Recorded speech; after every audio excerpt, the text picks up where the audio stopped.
Presidency of Joseph Estrada. The presidency of Joseph Estrada, also known as the Estrada administration, spanned 31 months from June 30, 1998 to January 20, 2001. Estrada was elected president of the Philippines in the May 11, 1998 national elections, receiving almost 11 million votes. Estrada campaigned on a pro-Poe platform. He ordered the removal of all sovereign guarantees on contracts for public projects, which would require the sovereign Filipino people to assume the financial losses of private companies doing business with the government. He made efforts to clean the bureaucracy by ordering the immediate relief of corrupt officials in the military and police hierarchy. He ordered a wide-ranging investigation of all government contracts entered into by the previous administration to ensure these were above board and directly advantageous to the citizenry. He also ordered the investigation of suspected big-time tax evaders, including individuals who had contributed to his presidential campaign. He undertook an aggressive housing program on a national basis, targeting low-cost homes for the poor. The agricultural sector received greater priority, while the national government took steps to bring down the cost of medicine. His term was marked by a growth in foreign investments. He declared an all-out war against the Moro Islamic Liberation Front, MILF, which led to the capture of the largest camp of the MILF. In 2000, Estrada was accused of illegally accepting payoffs from various sources, including jueteng, a popular local numbers game, sparking a national controversy that led to the House of Representatives voting to impeach him. The Senate impeachment trial ended abruptly in mid-January 2001 after prosecutors staged to walk out after the senators voted against the opening of a document that supposedly contained substantial evidence against Estrada. The decision drew protesters to EDSA, and the armed forces of the Philippines later withdrew their support. On January 20, 2001, Estrada resigned from office and fled Malacca. Following the Supreme Court's decision upholding the legality of the royal presidency, Estrada was arrested at his San Juan home on April 25, 2001, on a warrant of arrest issued by the Sandiganbayan for plunder charges. Overview. Estrada was inaugurated on June 30, 1998, in the historical town of Malolos, Bulacan. Later that afternoon, Estrada delivered his inaugural address at the Quirino Grandstand in Luneta. He assumed office amid the Asian financial crisis and with agricultural problems due to poor weather conditions, thereby slowing the economic growth to 0.6% in 1998 from a 5.2% in 1997. The economy recovered by 3.4% in 1999 and 4% in 2000. In 2000, he declared an all-out war against the Moro Islamic Liberation Front and captured its headquarters and other camps. However, allegations of corruption spawned an impeachment trial in the Senate, and in 2001 Estrada was ousted from power after the trial was aborted. The unmitigated corruption during his administration would cause him to be charged and convicted for plunder. In his inaugural address, Estrada said, 1998 presidential election. Thumb left upright equals 0.8 results of the 1998 Philippine presidential election. Estrada speeches. Inaugural address, June 30, 1998. First State of the Nation address, July 27, 1998. Second State of the Nation address, July 26, 1999. Third State of the Nation address, July 24, 2000. Major treaties. Second RPUS Visiting Forces Agreement. Major legislation signed. Philippine Clean Air Act of 1999. Republic Act No. 8749, designed to protect and preserve the environment and ensure the sustainable development of its natural resources. Incentives for regional headquarters of foreign multinationals. Republic Act No. 8756. The measure grants a host of incentives to multinational firms establishing their regional hubs in the country. It also provides a tax and duty-free operating environment for them and multiple entry visas to expatriates and their families, as well as a flat income tax rate of 15%. Retail Trade Liberalization Act. Republic Act No. 8762. The bill dismantles 40 years of state protectionism over the country's retail trade industry and opens the sector to big foreign players. With the retail trade liberalization, well-known foreign players like France's Carrefour and Casino Group, as well as the U.S. Walmart and JCPenney are already in the process of negotiating with local partners. New General Banking Act. Republic Act No. 8791. The measure opens up the local banking industry to foreign players after almost 50 years of having it exclusively reserved and protected for Filipino nationals. With the industry's liberalization, at least 10 foreign banks have already established their presence in the Philippines. Electronic Commerce Act of 2000 Republic Act No. 8792 outlaws computer hacking and provides opportunities for new businesses emerging from the internet-driven new economy. New Securities Act Republic Act No. 8799. This law liberalizes the securities market by shifting policy from mere regulation to full disclosure. With its strengthened provisions against fraud, the measure is expected to pave the way for the full development of the Philippine equities and securities market. Cabinet 1998-2001. Cabinet 1998-2001. Other cabinet level and high posts. Cabinet level Executive Secretary. Ronaldo Zamora 1998-2000. Edgardo Angara 2000-2001 Press Secretary. Rodolfo Reyes 1998-1999. Ricardo Puno 1999-2001 Presidential Spokesman. Fernando Barca 1998-2001 Presidential Chief of Staff. Patricio Lacrin 1999-2000 Head of the Presidential Management Staff. Leonor de Jesus 1998-2000. Maisel Fernandez 2000-2001 Metropolitan Manila Development Authority Chairman. Jed Jamarbini 1998-2001. Others flagship programs. Robert Evan Tejado 1998-2001 Director General Philippine National Police. General Roberto Lastimosa 1998-1999. General Edmundo L. Laraza, Officer in Charge 1999. General Panfilo Lacson 1999-2001. Supreme Court Appointments. Estrada nominated the following to the Supreme Court of the Philippines. 1. Justice Bernardo P. Pardo September 30, 1998. 2. Hilario David, Jr. Chief Justice November 30, 1998 and Associate Justice since 1991. 3. Justice Arturo B. Buena January 5, 1999.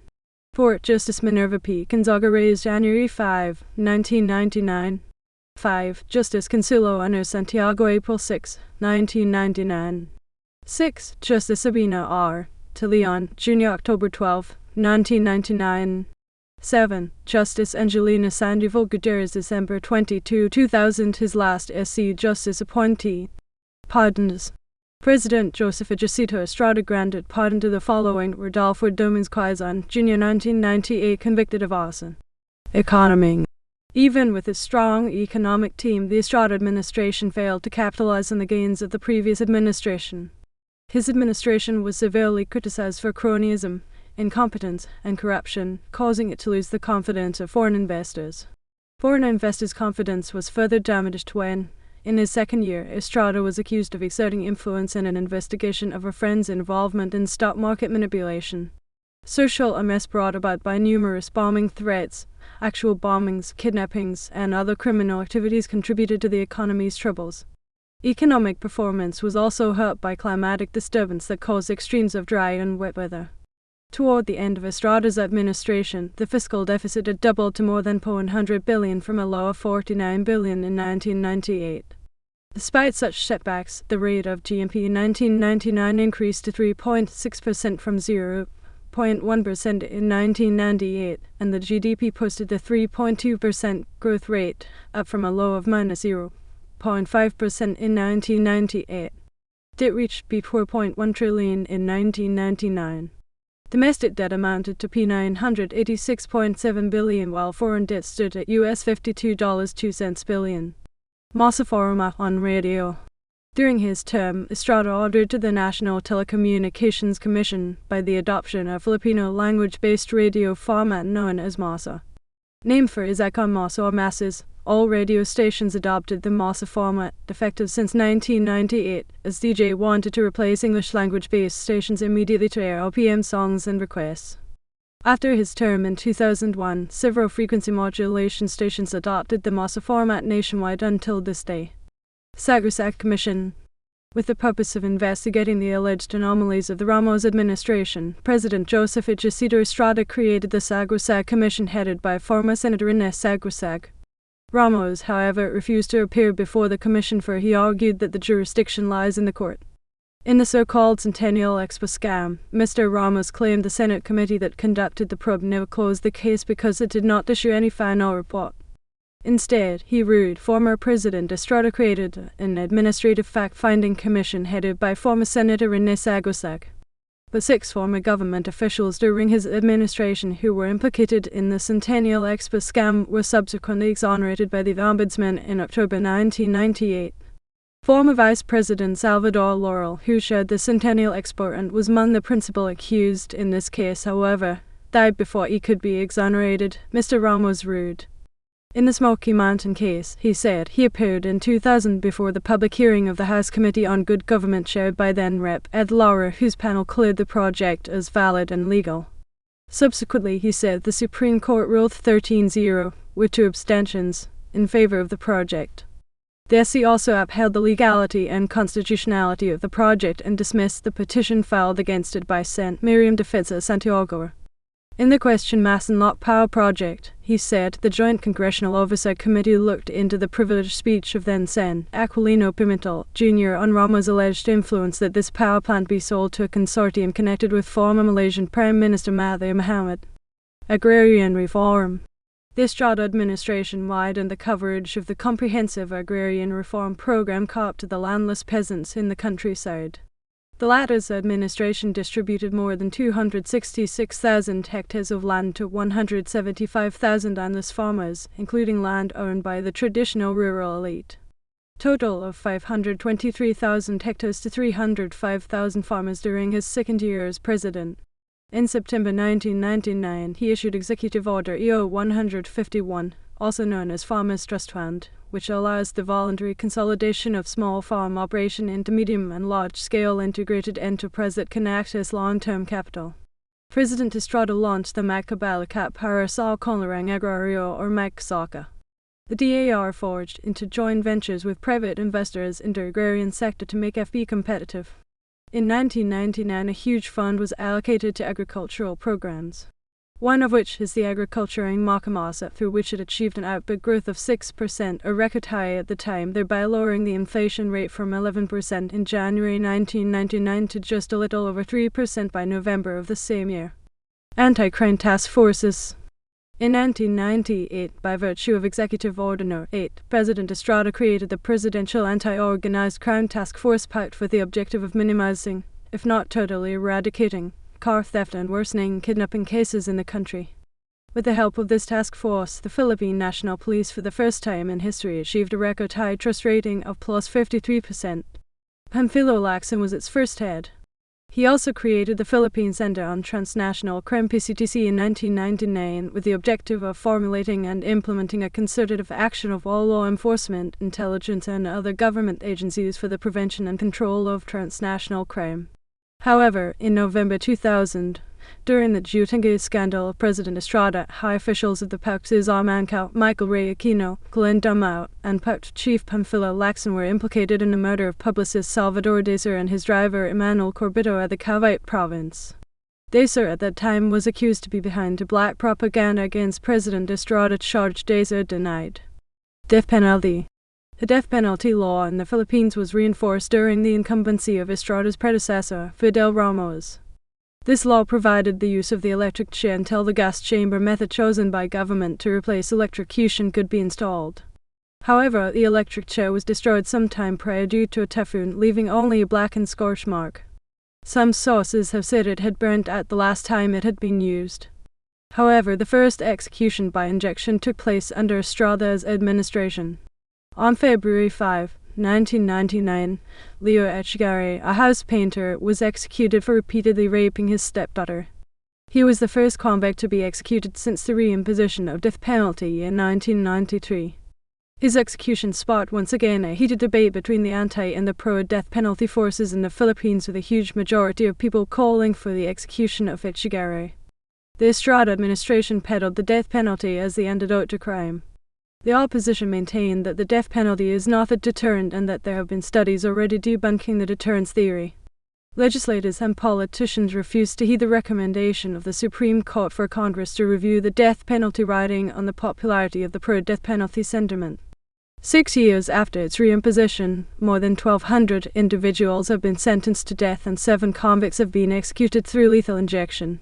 From February 6, 1999, a day after Leo Echegaray was executed, to May 31, 1999, 2 leading newspapers reported a total of 163 crimes which could be punishable by death penalty. From 1994 to 1995, the number of persons on death row increased from 12 to 104. From 1995 to 1996, it increased to 182. In 1997, the total death convicts was at 520, and in 1998, the inmates in death row was at 781. As of November 1999, there are a total of 956 death convicts at the National Balabid prisons and at the Correctional Institute for Women. As of December 31, 1999, based on the statistics compiled by the Episcopal Commission on Prisoner Welfare of the Catholic Bishops' Conference of the Philippines, there were a total of 936 convicts interned at the National Balabid prisons and another 23 detained at the Correctional Institute for Women. Of these figures, 6 are minors and 12 are foreigners. Estrada called a moratorium in 2000 to honor the bimillennial anniversary of Jesus' birth. Executions were resumed a year later. Sovereign guarantees. President Estrada immediately ordered the removal of all sovereign guarantees on contracts for public projects, which would require the sovereign Filipino people to assume the financial losses of private companies doing business with the government. Records will show that until January 20, 2001, he did not sign a single government contract with a sovereign guarantee. During the Estrada administration, the practice in use since the Commonwealth, overproducing the signature of the President of the Philippines over the legend President of the Philippines, was abandoned in favor of explicitly stating the President's name. Charter change. Under President Joseph Estrada, there was a similar attempt to change the 1987 Constitution. The process is termed as Concord or Constitutional Correction for Development. Unlike charter change under Ramos and Arroyo, the Concord proposal, according to its proponents, would only amend the restrictive economic provisions of the Constitution that is considered as impeding the entry of more foreign investments in the Philippines. There were once again objections from opposition politicians, religious sects, and left-wing organizations, based on diverse arguments such as national patrimony and the proposed constitutional changes would be self-serving. Like his predecessor, Estrada's government was accused of pushing charter change for their own vested interests. Overview. During the Ramos administration, a cessation of hostilities agreement was signed between the Philippine government and the Moro Islamic Liberation Front MILF in July 1997. This was continued by a series of peace talks and negotiations in Estrada administration. However, the Moro Islamic Liberation Front MILF, an Islamic group formed in 1977, seeks to be an independent Islamic state from the Philippines, and despite the agreements, a sequence of terrorist attacks against the military and civilians still continued. Such of those attacks are 277 violations committed: kidnapping a foreign priest, namely Father Luciano Benedetti, the occupying and setting on fire of a municipal hall of Talayan, Maguindanao, the takeover of the Cosaga Municipal Hall, the bombing of the Lady of Mediatrix Sport at Alzamis City, and the takeover of the Narsaza Ramos Highway. By doing so, they inflicted severe damage on the country's image abroad and scared much-needed investments away. In addition to this, the Philippine government learned that the MILF has links with Al-Qaeda. Because of this, on March 21, 2000, President Joseph Estrada declared an all-out war against the MILF. During the war, the Catholic Bishops' Conference of the Philippines (CBCP) asked Estrada to have a ceasefire with MILF, but Estrada opposed the idea, arguing that a ceasefire would cause more terrorist attacks. For the next 3 months of the war, Camp Abubakar, headquarters of the MILF, fell along with other 13 major camps and 43 minor camps, and then all of which became under-controlled by the government. The MILF leader Salamat Hashim fled the country and went to Malaysia. The MILF later declared a jihad on the government. On July 10 of the same year, the president went to Mindanao and raised the Philippine flag, symbolizing victory. After the war, the president said, "We'll speed up government efforts to bring genuine and lasting peace and development in Mindanao." In the middle of July, the president ordered the military to arrest top MILF leaders. In his State of the Nation address, the president highlighted his vision for Mindanao. The first is to restore and maintain peace in Mindanao, because without peace there can be no development. The second is to develop Mindanao, because without development there can be no peace.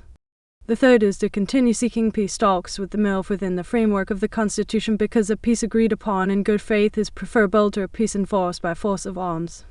And the fourth is to continue with the implementation of the peace agreement between the government and the Moro National Liberation Front, or MNLF, because that is our commitment to our countrymen and to the international community. In addition to this, the President said his administration can move with more speed in transforming Mindanao into a progressive economic center. High on the list of priorities was the plight of MILF guerrillas who were tired of fighting and had no camps left to report. On October 5, 2000, the first massive surrender, 669 MILF Mujahideen led by the renegade Vice Mayor of Marugan, Anadelso Malpandi Kasandi Sarup and 7 other battalion commanders, surrendered to President Joseph Estrada at the 4th IDE quarters in Camp Adilberto Evangelista, BGY, Patakakage into Oro City. They were followed shortly by a second batch of 855 surrenderies led by MILF Commander Sabin and Pcso on December 29, 2000.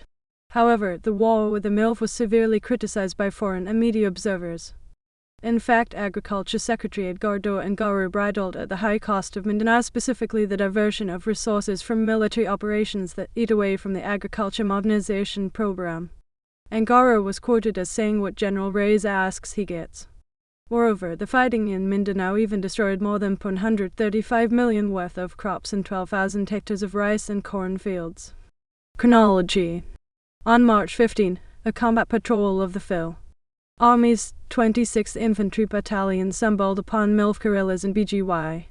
In Udaran, Llano del Norte, killing 2 of the rebels.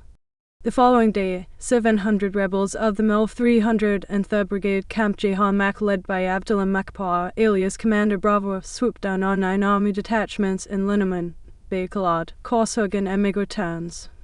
On March 17, the rebels occupied the Coshugan Town Hall, taking more than 400 residents hostage. The Phil. Army's 4th Infantry Diamond Division under the command of Brigadier General Roy Samatu, now Phil ambassador to the Middle East, immediately launched a counterattack. Samatu mobilized task force in Udaran from the Army 402nd Infantry Brigade and the 1st Marine Brigade under Brig. General Emmanuel Tedorso, which recaptured Coshugan on March 18. The task force also cleared the Iligan-Dupalog Highway, where rebels had set up several roadblocks and set up covering forces to protect vulnerable town centers, while far-flung detachments were forced to hold their own against the enemy attacks. On March 21, 2000, then Philippine President Joseph Estrada personally visited Coshugan and declared an all-out war against the MILF. Estrada tasked Samatu to carry out the offensive against the MILF in the Lanao area. From March 16 to June 12, 2000, the 4th Division captured 50 major MILF camps, 49 satellite camps, a training base and control tower at a cost of 38 soldiers killed and 196 wounded. MILF casualties totaled 589 killed and 916 wounded. Samatu outlined 5 major operations against the enemy. The first of these was Alban Sovereign, which called for Task Force Diamond Roman 3 under Colonel Felipe Baroy to attack camps and staging areas of the MILF 303rd Brigade Camp Jehan Mac checkpoint near the highway. Marines overran the MILF 303rd Brigade Camp Jehan Mac outpost checkpoint in BGY. In Udaran on March 19 and Camp John Mac, headquarters of the MILF 303rd Brigade at BGY. The Labay in Coshugan on March 20. The following day, Task Force Diamond Roman 3 captured famous Camp Bilal, the largest MILF camp in Llano del Norte, located in the municipality of Manay. Meantime, the Army's 402nd Brigade under Colonel Samuel Bagasin successfully cleared BGY. Bacolunda after a day of fierce fighting. Upho Hill, the major MILF communications center in the outskirts of Bala led by Commander Mike, finally fell to Task Force Diamond Roman 3 after a month of heavy air and artillery attack on April 26. Following the success of Alban Sovereign, Samatu next moved on to Operation Freeway, designed to clear the Narciso Ramos Highway of rebels. The 1st Marine Brigade moved on to Pualos, Llano del Sur, while Task Force Diamond moved up to Moro City. In a classic pincer movement, Task Force Diamond was ordered to clear the hilly portions of the highway, the 1st Marine Brigade the immediate vicinity of the highway, while the 6th Infantry Division moved up from the opposite direction in Matanog Town. As the northern end of the pincer closed in, the Army's 302nd Infantry Brigade under Colonel Alan Cabal Quinter arrived on May 10 to secure the rear areas cleared by Task Force Diamond. On May 15, the Nasazo-Ramos Highway was finally cleared of MILF rebels, in spite of stiff resistance encountered by the 6th Division from rebels entrenched in bunkers and trenches along the highway. Next on the schedule was Operation Supreme, aimed at capturing Camp Busher in Budig, Lanao del Serra, the second largest camp and training center of the MILF. It is also the home of the Lanao Area Command Headquarters under MILF Vice Chair Ali Abdul Aziz Mimbantas and headquarters of the Moro Islamic Armed Forces 3rd Field Division. Task Force Diamond initially made a feint against MILF camps in Maragong, then moved right abreast of the 1st Marine Brigade, which had moved overland from Balabagan. The 302nd Infantry Brigade and the newly arrived 802nd Infantry Brigade under Colonel Nagamura Lamadek followed the two attacking brigades. On May 28, Camp Busher finally fell to the combined air artillery and infantry attacks of the 4 brigades. This set the stage for Operation Sweeper, aimed at reducing the MILF sphere of influence in Lanao del Serra, particularly in the Basque area around the eastern portion of Lake Lanao. While the 1st Marine Brigade secured Camp Busher and re-established government control in Budig, Samato ordered Task Force Diamond, the 302nd and 802nd Brigades to clear the municipality of Masiu and eastern side of Lake Lanao. This phase of the operation successfully defeated the rebels' capability to wage sustained low-intensity conventional warfare in northern and central Mindanao. Up next was Operation Summit, which aimed to destroy all MILF camps north and west of Camp Abubakar. The 1st Marine Brigade and 302nd Infantry Brigade launched the attack on Camp Abubakar from the north, while the 6th Infantry Division attacked from the south and west, with Task Force Diamond in reserve. On July 12, 2000, the late MILF chairman Salamat Hashim called for jihad against all government forces and installation, but few of the Bangsamoro heeded his call. As the rebels' forces broke up into smaller, disorganized units, MILF guerrillas went on a rampage against helpless civilians, killing 21 farmers in BGY. Sumigat, Bumbaran, Lanao del Sur on July 16, 2001, and another 13 workers of the Marana Plantation, Inc., in Matling, less than a week later. With the fall of Camp Abubakar, the conventional warfare against the MILF came to an end and the process of reconstructing and rehabilitating the war-torn areas began. High on the list of priorities was the plight of MILF guerrillas who were tired of fighting and had no camps left to report. On October 5, 2000, the first massive surrender of 669 MILF Mujahideen led by the renegade vice mayor of Marugong, Lanao del Sur Prandi Kasandi Sarup, and 7 other battalion commanders surrendered to former President Joseph Estrada, the 4th AD headquarters in Camp Idilberto Evangelista, BGY, Padagakage and Oro City. They were followed shortly by a second batch of 855 surrenderies led by MILF Commander Sabin and Pcso on December 29, 2000. The latest and biggest batch of surrenderies formally surrendered to President Gloria Macapagal Arroyo and Temper, Lanao del Sur on March 14, 2001, one day to the date from the start of the Mindanao War last March 15, 2000, in Cosogan, Lanao del Norte. The 931 surrenderies were led by Macapagal Podak, Brigade Commander of the MILF Striking Force 308th MILF Brigade, who also formally turned over some 506 firearms, plus 20 RPGs 350 cal machine guns, 3 6-der mortars and 2 pump boats. Foreign policies. The Estrada administration upheld the foreign policy thrust of the Ramos administration, focusing on national security, economic diplomacy, assistance to nationals, and image building. The Philippines continued to be at the forefront of the regional and multilateral arena. It successfully hosted the Asean ministerial meeting in July 1998 and undertook confidence-building measures with China over South China Sea issue through a meeting in March 1999. President Estrada strengthened bilateral ties with neighboring countries with visits to Vietnam, Thailand, Malaysia, Singapore, Hong Kong, Japan, and South Korea. The country also sent a delegation of 108 observers to the Indonesian parliamentary elections and engaged in cooperative activities in the areas of security, defense, combating transnational crimes, economy, culture, and the protection of OFW and Filipinos abroad. RPUS Visiting Forces Agreement. On 1999, a Visiting Forces Agreement with the United States, which was ratified in the Senate. The first Visiting Forces Agreement was actually signed under President Ramos in 1998, and the second was subsequently signed under President Estrada. The two agreements came to effect a year later. The primary effect of the agreement is to require the U.S. government, 1, to notify RP authorities when it becomes aware of the apprehension, arrest, or detention of any RP personnel visiting the U.S., and 2, when so requested by the RP government, to ask the appropriate authorities to waive jurisdiction in favor of RP, except cases of special interest to the U.S. Departments of State or Defense.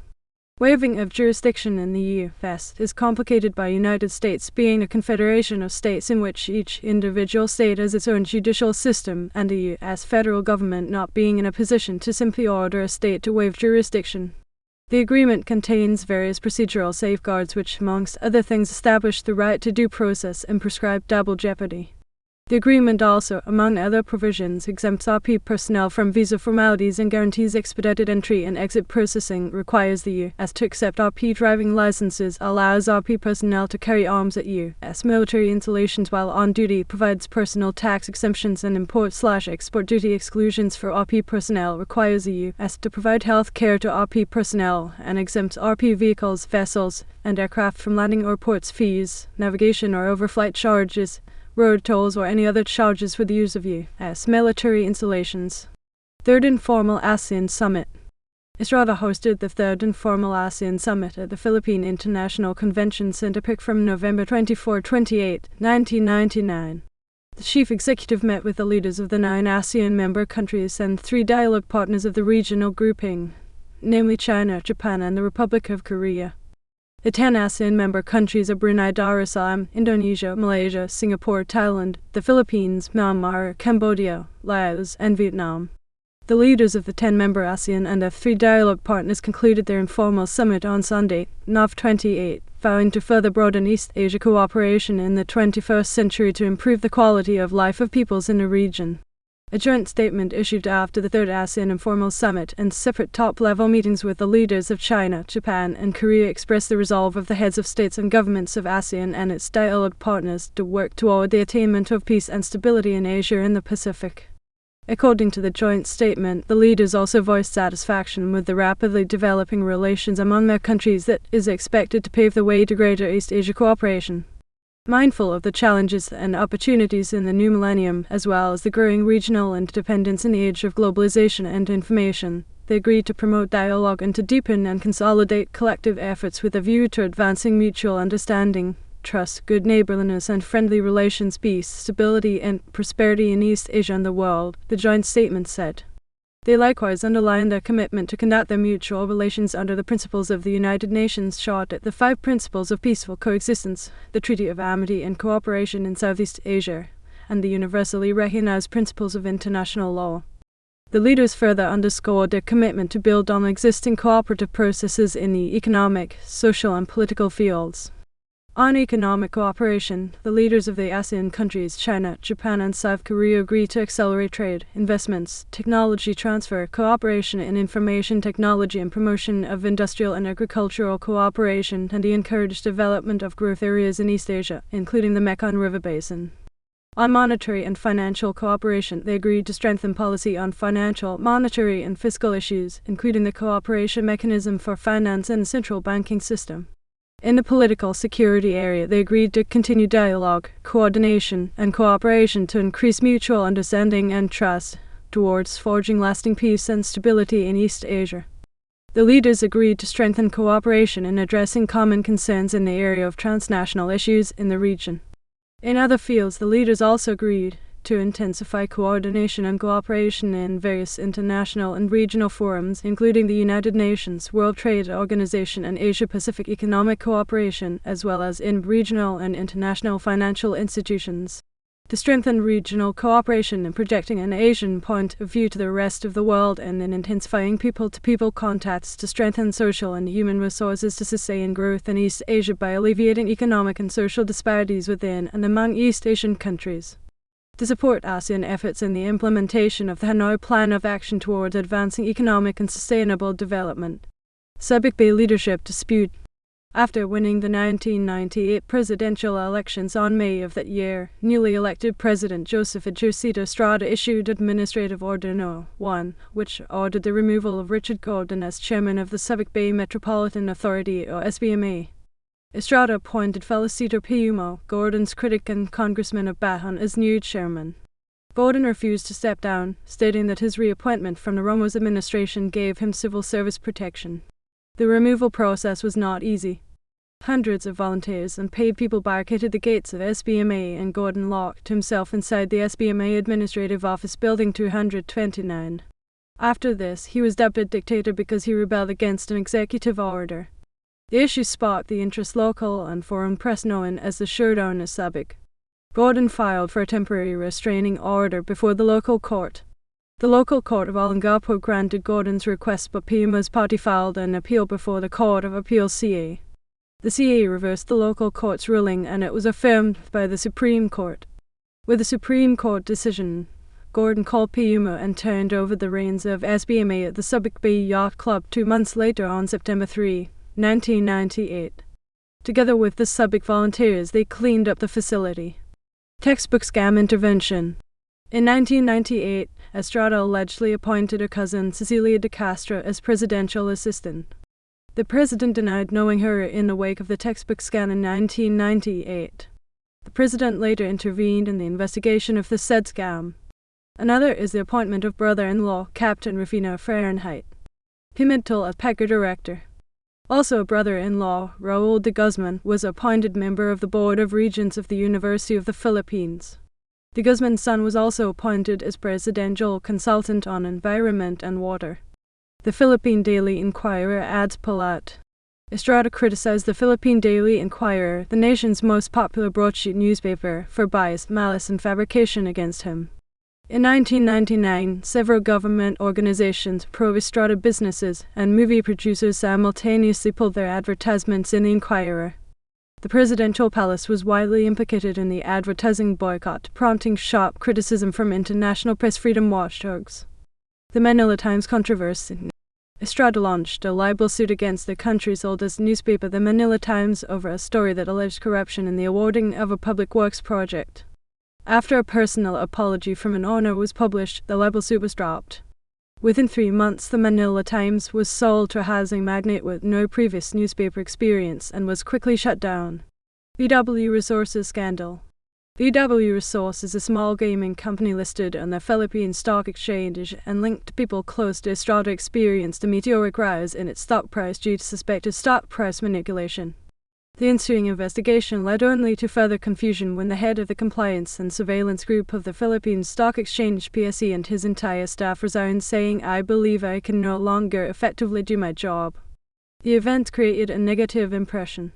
The VW controversy undermined foreign investor confidence in the stock market and also contributed to a major loss of confidence in the Philippines among foreign and local investors on concerns that cronyism may have played a part. Pcso funding controversy. The Philippine Center for Investigative Journalism has reported that there are 66 corporate records wherein President Estrada, his wife, mistresses, and children are listed as then-corporators or board members. 31 of these companies were set up during Estrada's vice presidential tenure and one when he assumed the presidency. Based on the 1998 and 1999 financial statements, 14 of the 66 companies have assets of over 600 million. The First Lady, Mrs. Loida Cito, registered with the Securities and Exchange Commission on October 15, 1998, her private foundation, the Partnership for the Poor Foundation, Inc., which provides relief and livelihood to the poor. A few months after its incorporation, the foundation received $100 million from the Philippine Charity Sweepstakes Office's donation. The donation far exceeded the Pcso's combined donation of $65 million to regular beneficiaries like orphanages and hospitals. The complainants consider this a conflict of interest. The donation of government funds to the private foundation of the First Lady was also found to have been delivered to their legal residence in San Juan. Midnight Cabinet. Estrada was reported by his chief of staff Presidency Laquin to have allegedly spent long hours drinking with shady characters as well as midnight drinking sessions with some of his cabinet members during meetings.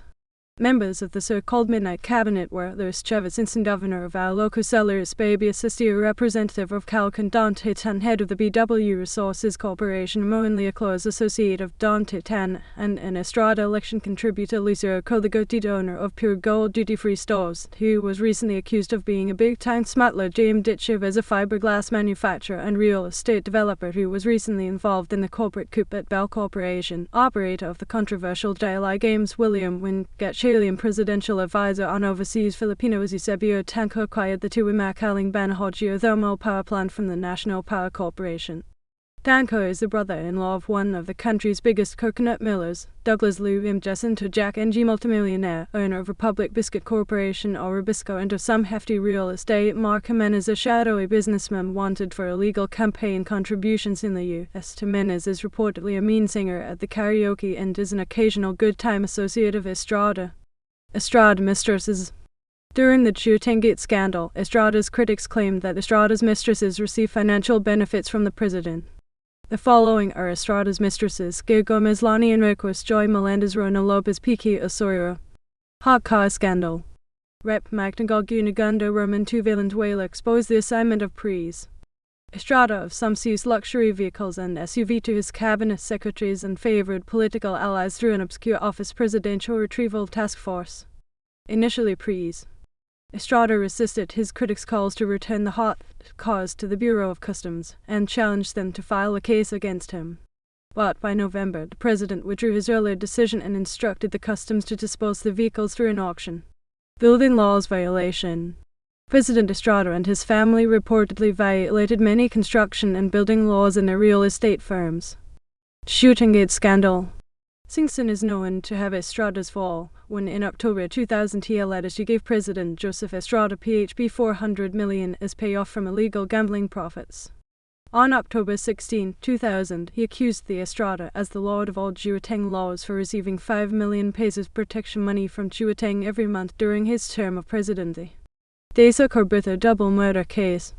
Salvador Bubby Desa, publicist in the Philippines, and his driver, Emmanuel Corbutho, were abducted in Makati, the business district of Manila. They were later killed and their vehicle dumped. In 2001, a number of arrests were made. The ultimate reasons for Desa's murder remain a subject of debate. Fidel Ramos has publicly accused his successor, Joseph Estrada, of giving the original order. Estrada was mired in a corruption scandal at the time, and according to some reports, Estrada believed Desa was helping Ramos destabilize his rule. Second envelope suppression. On January 17, 2001, the impeachment trial of President Estrada moved to the investigation of an envelope containing crucial evidence that would allegedly prove acts of political corruption by Estrada. Senators allied with Estrada moved to block the evidence. The conflict between the senator judges and the prosecution became deeper, but then Senate Majority Floor Leader Francisco Haddad requested to the impeachment court to make a vote for opening the second envelope.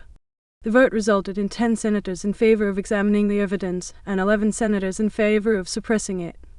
After the vote, Sen. Aquilino Pimentel, Jr. resigned as Senate President and walked out of the impeachment proceedings together with the 9 opposition senators and 11 prosecutors in the Estrada impeachment trail.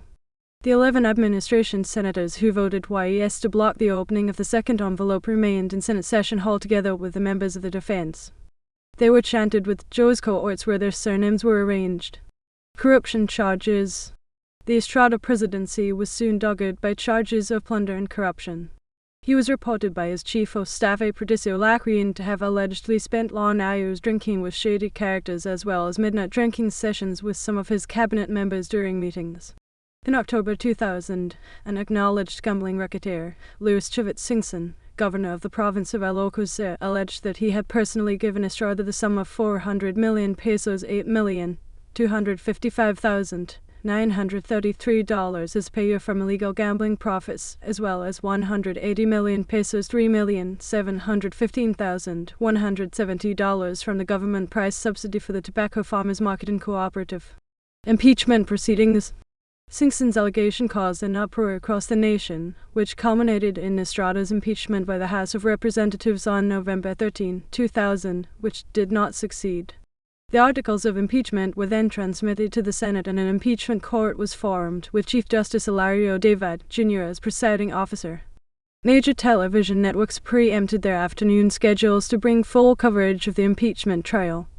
There were 3 sets of cameras in the impeachment court, normally the Senate chamber, 1 from ABS-CBN, 1 from the GMA network, and 1 using a PUR camera from the People's Television Network or PTV, later MBN, now returned PTV. During the trial, the prosecution, composed of congressmen and private prosecutors, presented witnesses and evidence to the impeachment court regarding Estrada's involvement in an illegal numbers game, also known as Chiuteng, and his maintenance of secret bank accounts. However, the president's legal team, composed of a former Chief Justice, former congressman, former Solicitor General and other lawyers, denied such allegations, including his ownership of an account under the name Jose Velarde. However, in February 2001, at the initiative of Senate President Aquilino Pimentel Jr., the second envelope was opened before the local and foreign media, and it contained the document that stated that Jaime de Chavez and not Estrada owned the Jose Velarde account. Ilocos Governor Luis Chavez Singson was one of the witnesses who testified against President Estrada. The president and the governor of Ilocos were said to be partners in charge of the operations of illegal gambling in the country. Governor Singson feared that he would be charged and stripped of power. There have been talks about the governor making a deal with the opposition. He was to help incriminate Estrada and he would be compensated for his service, but he was offered immunity by anti-Estrada lawmakers. He was then asked to accuse the president of having committed several illegal acts. Vice President of then Equitable PCI Bank Clarissa Campo testified that she saw the president, Joseph Estrada, sign the false name Jose Velarde on the banking document, and this was also witnessed by a Pcso Laquian. According to Transparency International, in an old survey that did not fit with newer information, Estrada was the 10th most corrupt head of government ever, and being the second Philippine head of state after Marcos in terms of corruption. Protests. On the evening of January 16, 2001, the impeachment court, whose majority were political allies of Estrada, voted not to open an envelope that was said to contain incriminating evidence against the president. The final vote was 11-10 in favor of keeping the envelope closed. The prosecution panel of congressmen and lawyers walked out of the impeachment court in protest of this vote. Others noted that the walkout merited a contempt of court which David, intentionally or unintentionally, did not enforce. The afternoon schedule of television networks covering the impeachment were preempted by the prolongation of the day's court session due to the issue of this envelope. The evening telenovelas of networks were pushed back for up to 2 hours. That night, anti-Estrada protesters gathered in front of the Itza shrine at Epifano de los Santos Avenue, not too far away from the site of the 1986 People Power Revolution that overthrew Ferdinand Marcos. A political turmoil ensued and the clamor for Estrada's resignation became stronger than ever. In the following days, the number of protesters grew to the hundreds of thousands. On January 19, 2001, the armed forces of the Philippines, seeing the political upheaval throughout the country, decided to withdraw its support from the president and transfer its allegiance to the vice president, Gloria Macapagal Arroyo. The following day, the Supreme Court declared that the seat of presidency was vacant. Resignation. At noon, the Supreme Court declared that Estrada constructively resigned his post and the Chief Justice swore in the constitutional successor, Gloria Macapagal Arroyo, as President of the Philippines.